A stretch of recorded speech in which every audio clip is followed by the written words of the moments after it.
Pushkin. We spend hours deciding what to buy, but there's a split-second decision that can make or break a sale. Do you have the trust to hit buy now? Agentic commerce is testing that moment more than ever. And that's where PayPal comes in.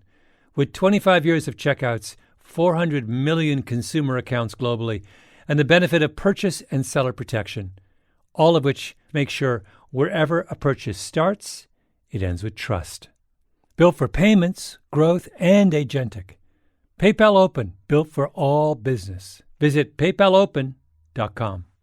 Purchase and seller protections on eligible transactions only. Terms apply.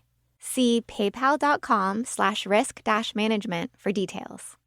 Whatever your goal, trade, show, giveaways, client gifts, or team gear, 4imprint has the promo products to match.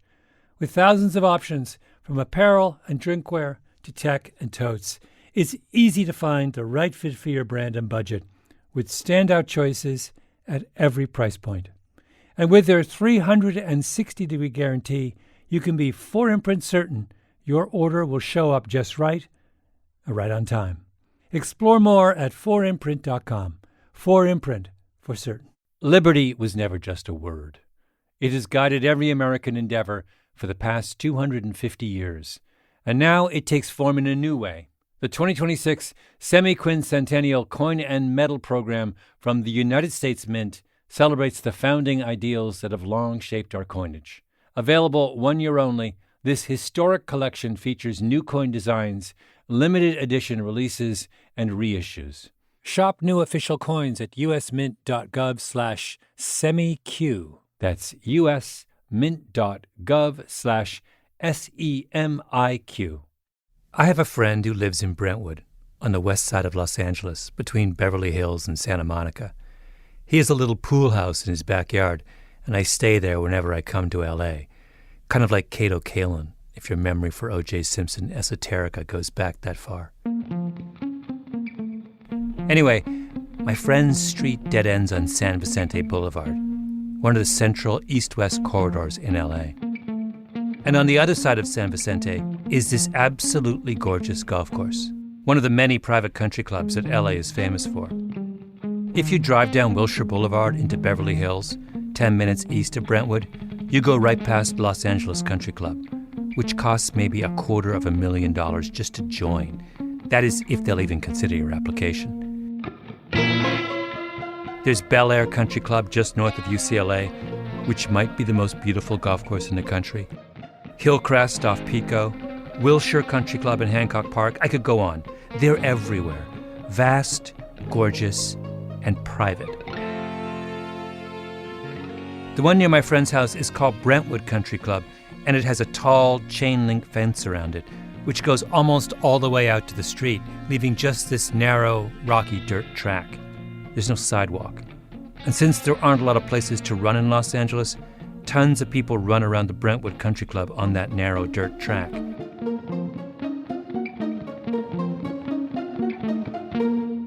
And there's one thing that always bothers me every time I run that route. Why do all the runners of West Los Angeles have to squeeze into this narrow, rocky little track when there's a huge, magnificent park just on the other side of the fence? My name is Malcolm Gladwell, and you're listening to Revisionist History, my podcast about things overlooked and misunderstood. This episode is about the problem with golf. I hate golf. And hopefully, by the end of this, you'll hate golf too.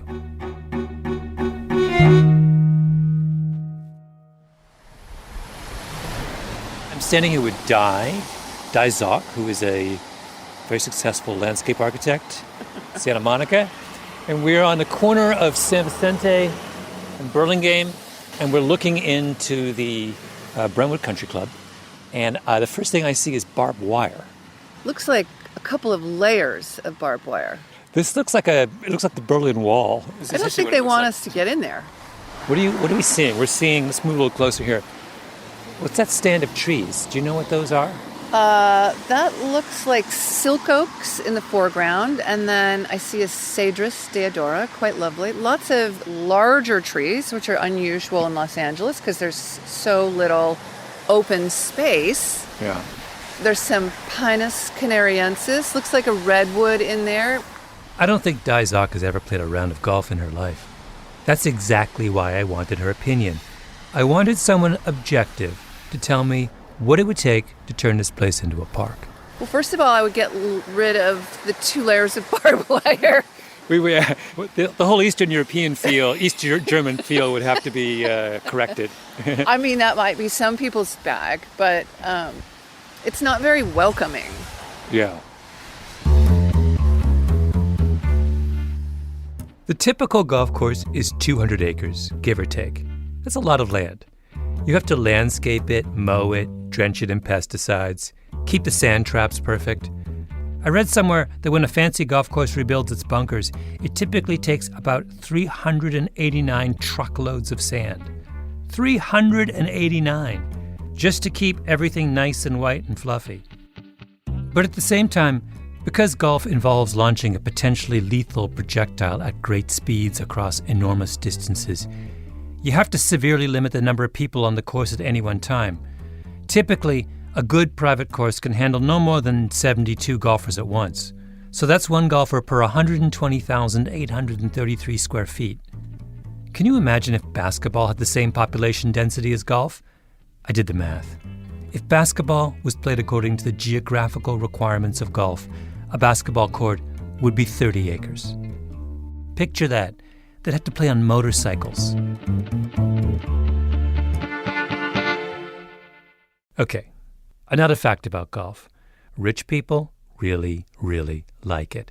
They're obsessed with it, in a way that there just isn't any parallel for ordinary people.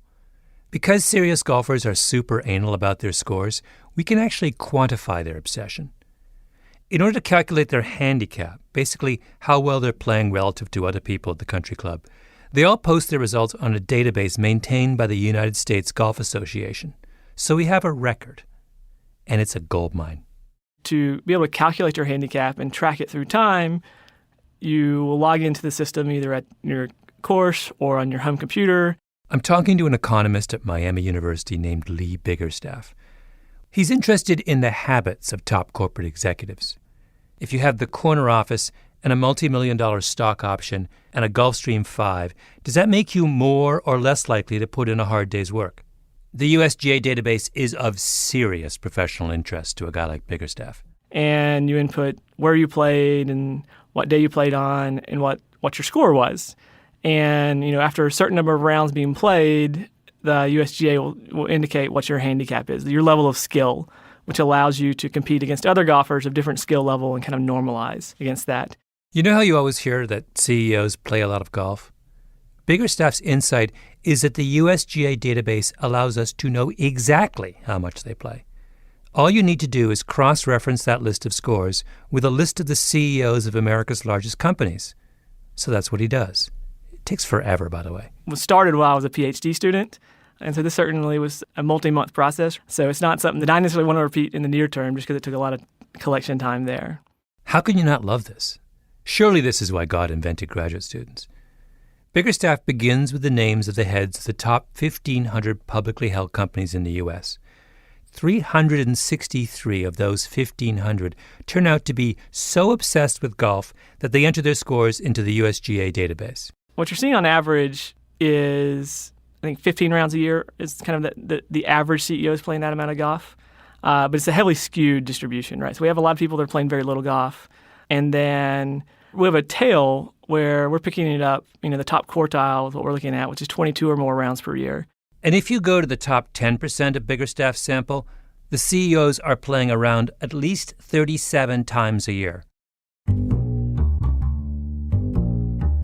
A round of golf is a good 4.5 hours.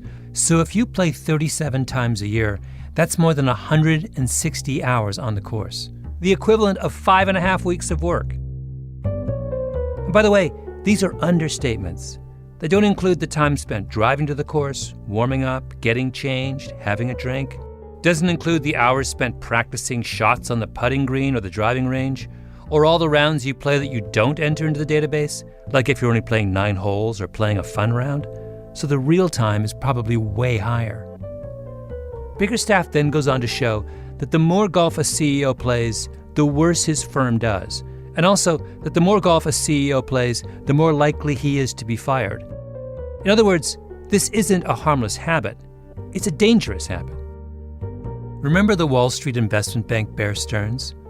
They went bankrupt during the mortgage crisis. In July of 2007, right when the crisis was beginning, the CEO of Bear Stearns would often helicopter out from Wall Street on Friday afternoons to his exclusive course in New Jersey to get a round in before sunset. Even when his company was collapsing, he couldn't stop playing golf. Out of President Donald Trump's first 4 months in office, he visited his own golf courses 25 times. 1 week he played 3 times. You would think he would be at the office learning how to be president, reading intelligence briefings, draining the swamp. No, he's golfing. It's an addiction, right? Because the definition of an addiction is a self-destructive habit.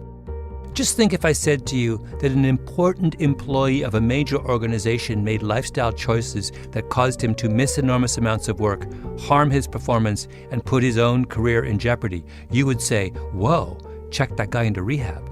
That's golf. Crack cocaine for rich white guys. The highest in the sample was 146 or 148 rounds recorded in a single year, which, I mean, at that point, that's a tremendous amount of time spent on the golf course. You thought I was engaging in hyperbole, didn't you? That I was using the word addiction metaphorically. 148 rounds a year is a round of golf every 3 days. And that would be if it was kind of uniformly distributed across the year. Golf certainly has a season where it's a little bit more intense in terms of the summer versus the winter. Wait, and you can't tell me what company it is? I want to know what company it is. Yeah, we're just with this data, given it's somewhat sensitive, we're unwilling to name out CEOs. I can't believe you won't tell me. I mean, here we have an activity that is incredibly expensive, that is organized in just about the most extravagant manner possible. And at the same time, this expensive habit is incredibly addictive, to the point that there's a chief executive out there of a major American corporation who plays an average of 148 rounds of golf a year, and is so completely unself-conscious about that fact that he posts all 148 rounds on a public database where it can be analyzed by graduate students. So what happens to rich white guys with a dangerous, costly obsession? Do they burn through their life savings paying for their addiction like ordinary addicts do? Please, give them a little more respect. By the way, this is my 15th year in television. Imagine that, 15 years of me. It's the longest stomach test in the history of show business. You could argue, I would say, in the 40s and 50s, there was no one who was more widely popular in America than Bob Hope. I'm talking to Richard Zoglin, Bob Hope's biographer. I think Bob Hope has been a little forgotten in recent years, but in his day, he was huge. Every late-night comedian who does a stand-up monologue at the beginning of the show owes a debt to Bob Hope, because he kind of invented that thing, a stand-up comedy monologue that sort of took note of what was going on in the world, what was going on in Hollywood, what was going on everywhere, and he was just the voice of America, I think, for a long time. Mm-hmm. Bob Hope is a crucial part of the story of golf in America. Although, I'm warning you, things are going to get a little complicated, which is sort of the point, because you don't get to run the world for as long as rich white guys have without being pretty wily. And some of their best and wiliest work has been on the golf course. So there's a principle in property tax law called highest and best use, which is that one of the ways you figure out how much to tax a piece of property is to estimate what its best use might be. For example, if I have a 1-acre plot in the fanciest part of Manhattan that I use to grow vegetables, I can't say to the city, that land is worthless, it's just a vegetable garden. No, the city's going to say, we're going to value that 1 acre and tax it as if it had an apartment block on it, because that's the best use of land in the fancy parts of Manhattan. Now, if you've got a vast golf course in the middle of Beverly Hills or Brentwood, highest and best use makes you really nervous, because plainly, the highest and best use of land in the middle of one of the most expensive and densely populated cities in the world is not a private golf course. So years ago, in 1960, California's country clubs realized they have to act, or they're going to get taxed into oblivion. They get together and they propose an amendment to the state constitution that permanently exempts them from the highest and best use standard. They want their vegetable garden to be taxed as a vegetable garden. If you think about it, this is seriously audacious. Private golf courses are these massive, opulent, gated playgrounds, and membership is often restricted. In Los Angeles in 1960, a lot of these clubs didn't let in Jews. They certainly didn't let in black people, except to work in the kitchen. Yet they wanted a constitutional exemption to ordinary property taxes, like they were some kind of public amenity. How can they argue this? They don't. Not really. They just bring in Bob Hope, who, in addition to being the most popular entertainer in America, is also an obsessive golfer. Obsessive. I might as well level with you. I spent so much time in sand traps, they sent me citizenship papers from Saudi Arabia. Oh, see here. Listen, I'd love to hear the whole thrilling story. Bob Hope once wrote an entire book just devoted to his golf game called Confessions of a Hooker, in which he estimates that he had played on 2,000 different golf courses over the course of his life. He belonged to the Lakeside Country Club in L.A., near where he lived, Toluca Which is Lake. one of the prestigious, yes, prestigious to this day, isn't it? I think so, yeah. The genius of picking Bob Hope as the face of California's country clubs is that his whole persona, his whole act, was about being everyman. He's self-deprecating. Half his jokes are about how he's not part of the in-group, even though, of course, there's no one more in than Bob Hope. Isn't this wonderful, though, being here in California? I just love it. Look at that sky. This is the only place in the world where you can get 4 seasons in one day. I want to tell you that. This is divine. We better hurry. It'll be snowing before the 3rd hole, you know. Let's move on, old boy. So how did the Bob Hope for Golf campaign do in 1960? It wins. The proposition passes and is added to Article 13 of the California Constitution, where it remains to this day. In order to win a set of privileges for the very wealthy, in other words, California's country clubs turn to a man who symbolizes the common man. I mean, when does it ever happen that a TV celebrity wins a sweetheart deal for his rich golf buddies by posing as a friend of the common man? If you get my drift. Liberty was never just a word. It has guided every American endeavor for the past 250 years. And now it takes form in a new way. The 2026 Semi-Quincentennial Coin and Medal Program from the United States Mint celebrates the founding ideals that have long shaped our coinage. Available 1 year only, this historic collection features new coin designs, limited edition releases, and reissues. Shop new official coins at usmint.gov/semiq. That's usmint.gov/SEMIQ. Whether you're planning a big event, launching a new campaign, or just stocking up on team gear, finding the right promotional products makes all the difference. That's why so many brands turn to 4imprint. They offer thousands of options, from on-trend apparel and premium drinkware to tech, totes, and giveaways, so you'll find the right fit for any audience, purpose, or budget. You can customize it all: your logo, your message, your look. And many items come with no setup charge to help you save. And if you're really watching the bottom line, you'll find standout choices at every price point so you can make a real impact while staying on budget.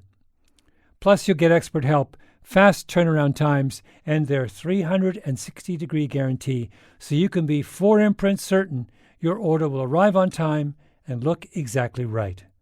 Whatever your goal, 4imprint makes it easy to find your perfect promo match.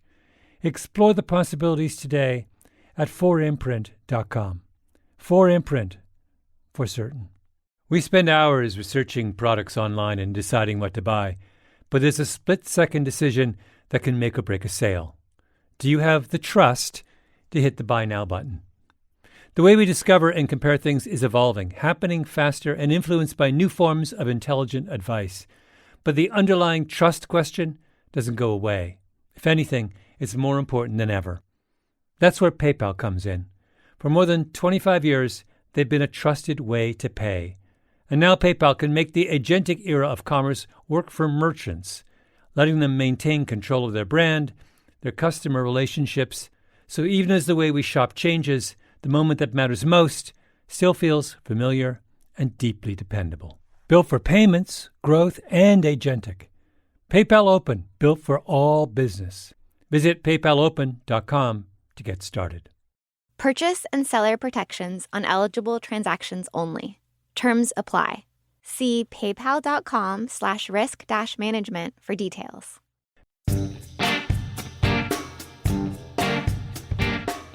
To take me back, just so I totally understand Prop 13.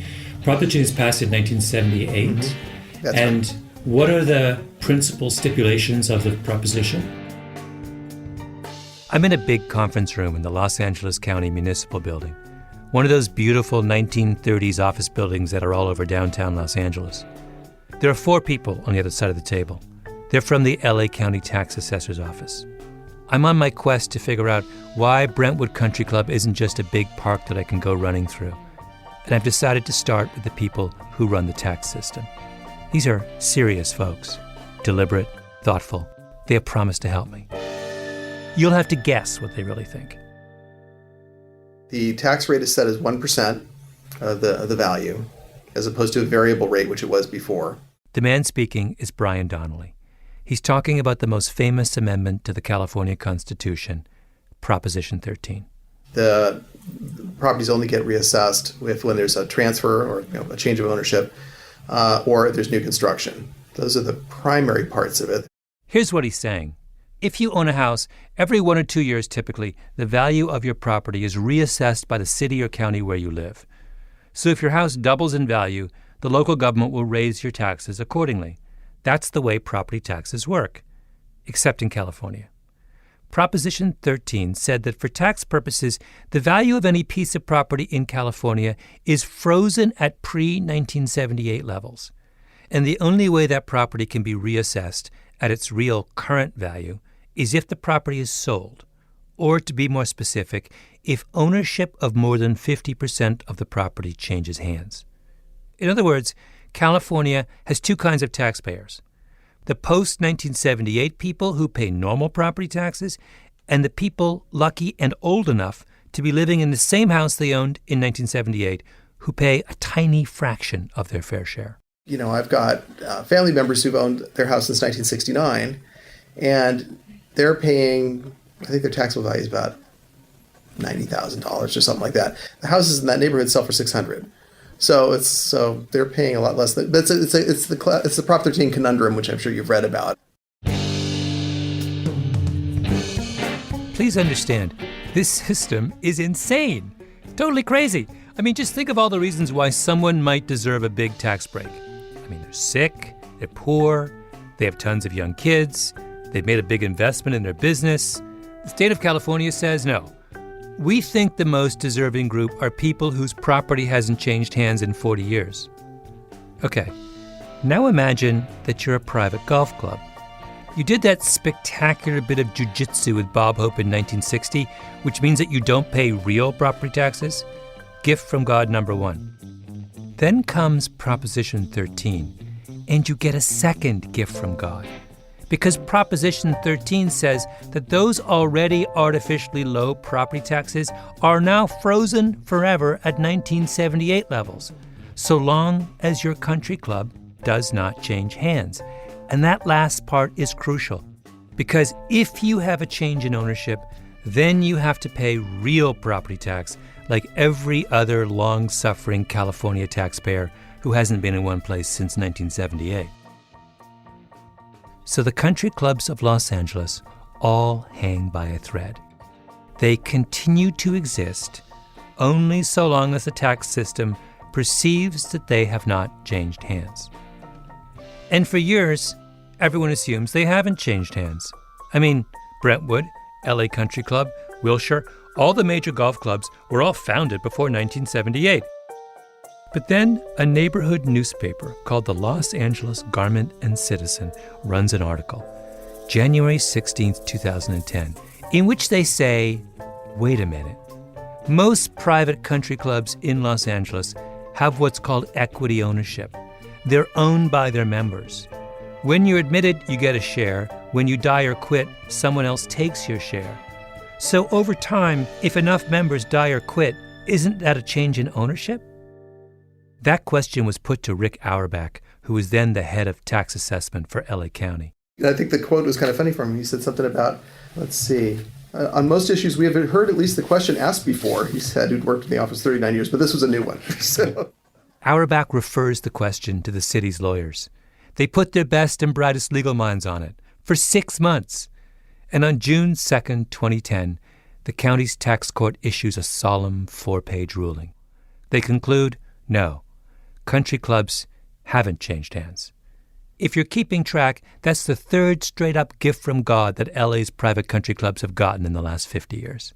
I was talking to someone who's a member of Bel Air Country Club, and I said, what percentage of the members of Bel Air today were members in 78? And he said, 10%. So why isn't that a change of ownership? Right. I haven't had a chance to dig through this a whole lot since I got it out of the file the other day. But they kind of get into it. They're saying if there's no one event that is more than 50% of a transfer, then it's not. Each of those little individual slices are not a change of ownership on their own. Did you find that argument plausible? Well, it's Prop 13. We are implementers of the law. Oh, right. You don't have opinions. No. Well, no. I could swear, as I looked across the table at Donnelly and his cohorts, that they were twitching, like they desperately wanted to say something but had to bite their tongue. You know what it's like? That famous paradox, I forgot, with the ship? Where the question is, if you have a ship and you change, just like some ancient Greek thing, and you change one board at a time, at the end of the day, is the ship different? Oh, yeah. That's what this is. Mm-hmm. The thing I can't remember is the ship of Theseus, the famous thought experiment described by the Greek philosopher Plutarch roughly 2,000 years ago. Plutarch says, imagine Theseus is sailing on a ship, and one by one he replaces every one of the original planks that make up that ship with a new plank, until every single piece of the ship is new. The question is, when Theseus reaches shore, is he sailing on the same ship as he was when he left, or a new ship? One view says it's a new ship. This is called the mereological theory of identity. The identity of something is the sum of its component parts. Change the parts, you change the thing. On the other side of the argument is something called spatio-temporal continuity theory, which says that an object can maintain its identity so long as the change is gradual and the form or shape of the object is preserved through the changes of its component materials. I think you can see where I'm going with this. The city's lawyers take the second view. So long as a country club replaces its rich white guys gradually, and so long as each new rich white guy preserves the form and shape of the rich white guy he is replacing, then the private golf clubs of today must have the same existential status as the private golf courses of 1978. Collections of rich white guys from the standpoint of the LA County property tax system possess spatio-temporal continuity. At this point, I realized I was in way over my head. Tax assessors were not going to be enough. I needed an actual philosopher. So I called Mark Cohen of the University of Washington to get to the bottom of the question of whether large groups of rich white people possess ontological permanence. Here's an argument that favors the spatio-temporal continuity theory, the idea that what makes the ship persist through time as one and the same is that it moves smoothly through space-time. One plank is removed and thrown overboard, and a replacement plank is installed, taken from the cargo the ship has on board. So when it arrives, it doesn't have a single part that is identical to any of the parts it started out with. And so there's no point at which you can say, aha, now we have a new ship, a numerically different ship. So that, if you have that sort of argument in mind, you think, okay, the spatio-temporal continuity criterion is the correct one. Forget about requiring that all the parts are the same. But Cohen is not finished. As a philosopher, his job is to consider all the scenarios raised by the ship of Theseus conundrum, like the museum counterexample. The museum example goes like this. Suppose the ship is in a museum of ancient ships. And a gang of crooks is trying to steal this ancient ship, and it realizes it can't just haul it out in one piece. They would easily be spotted. So they come up with a clever scheme. They sneak in every night and steal the ship one board at a time, one plank a day, so the museum doesn't realize what's going on. By the time they're finished, on day number N, they have all N parts of the ship removed. Now they reassemble them and put it on the black market. They're selling Theseus's ancient ship for a pretty price, and they've left a replica behind in the museum. I contend that in this case, when you describe it in this way, it seems as if Theseus's ship has been stolen piecemeal from the museum. Cohen's point is that there's no simple answer to the Ship of Theseus problem. You can go around and around and around. That's why it's a puzzle. But do you see what the lawyers at the LA Board of Equalization did? They just waltzed into a philosophical conundrum that has bedeviled some of the best minds in the world for 2,000 years and declare victory and say, oh, it's definitely option one, spatio-temporal continuity. The problem as it stands is irresolvable, and you only come to a conclusion that makes any sense to you if you place it in a context in which there is something sort of extra metaphysical, something pragmatic that tilts you in one direction or the other. So what's the pragmatic extra metaphysical consideration here? It's that Los Angeles ranks near the bottom of all major metropolitan areas in the United States in terms of public parks. There's Griffith Park, off in the northeastern corner of the city, which only a fraction of the city can even get to. And then there's basically nothing, except these massive golf courses, which are both closed to the general public and subsidized by the general public. Do you want to know the size of that subsidy? I asked around. A guy I know knows a guy who's a member of the LA Country Club. That guy's back-of-the-envelope calculation was that the club's land was worth about $6 billion. But that was a couple years ago. Then I heard from another guy who said that they now think it's worth $9 billion. $9 billion! Under normal circumstances, the property taxes on that much land would come to about $90 million a year. Do you know what LA Country Club actually paid after you add up the Bob Hope exemption and the spatio-temporal continuity ruling? $200,000, give or take. All right, let's do the math together. They should be paying $90 million. In fact, they're only paying $200,000 in property taxes. $90 million minus $200,000 is $89,800,000. That's how much the taxpayers of Los Angeles subsidize one of the swankiest country clubs in the world every year. Well, now I want to bring up something else that comes to mind here, which is that the spatial temporal argument, taken out of philosophical context, strikes me as can sometimes be really troubling. For example, I think there's something fundamentally intuitive about it, and I don't mean that necessarily in a good way, that that we get the fact that we call the Hudson River, even though the Hudson River is at every second changing. It's like, the water's not the same. Boats go down it, it's never it never looks the same way twice ever, but we continue to call it the Hudson River. But it strikes me that in a political context, this kind of thinking can be used to perpetuate inequality and injustice. Interesting.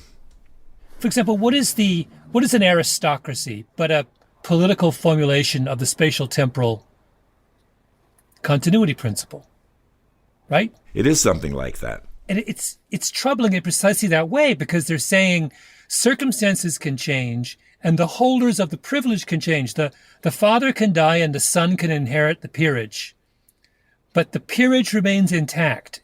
It has this quality that's independent of all that's going around it, and that's... Yes, where the identity of the object confers, for example, a right or a title, and if it's considered to be held intact and in full by whoever holds it at any one time, then basically that removes change altogether from the realm of what matters as far as ownership is concerned. Yes. So the 17th great-grandson of the peer still has all of the rights and privileges, even though so far removed from the rights and privileges as they attach to the original holder of them. So there is something that is unfair and anti-egalitarian about the way this principle can get applied. So the golf clubs of Los Angeles are essentially aristocratic institutions. Exactly.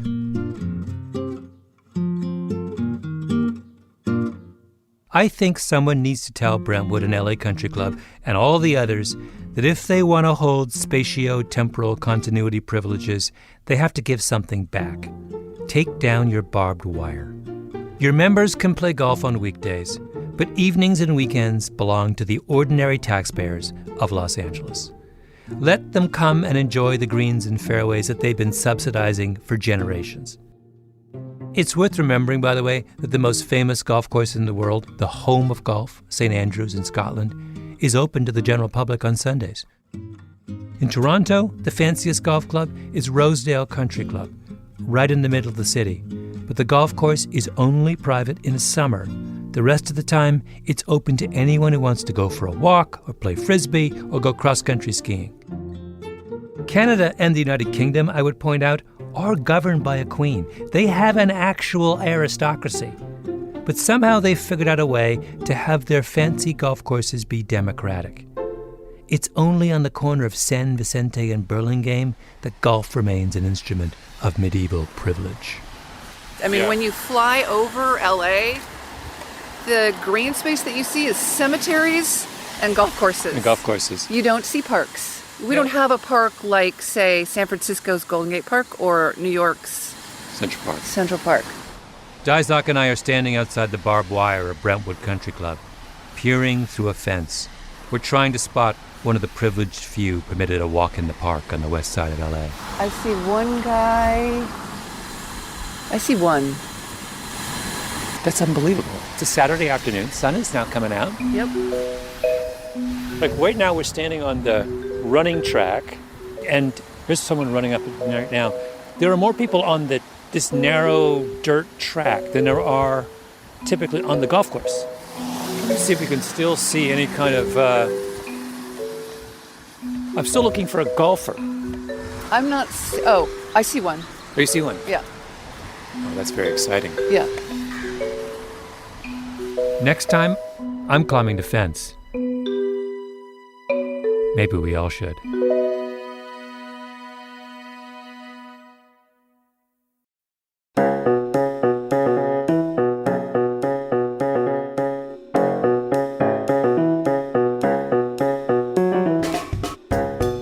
Revisionist History is produced by Mia Lobel and Jacob Smith with Camille Baptista, Stephanie Daniel, and Xiomara Martinez-White. Our editor is Julia Barton. Flawn Williams is our engineer. Original music by Luis Guerra. Special thanks to Andy Bowers and my old pal Jacob Weisberg at Panoply. I'm Malcolm Gladwell.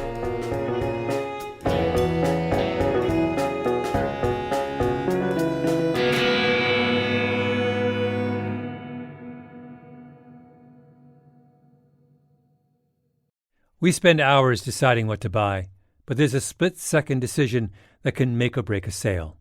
Do you have the trust to hit buy now? Agentic Commerce is testing that moment more than ever. And that's where PayPal comes in.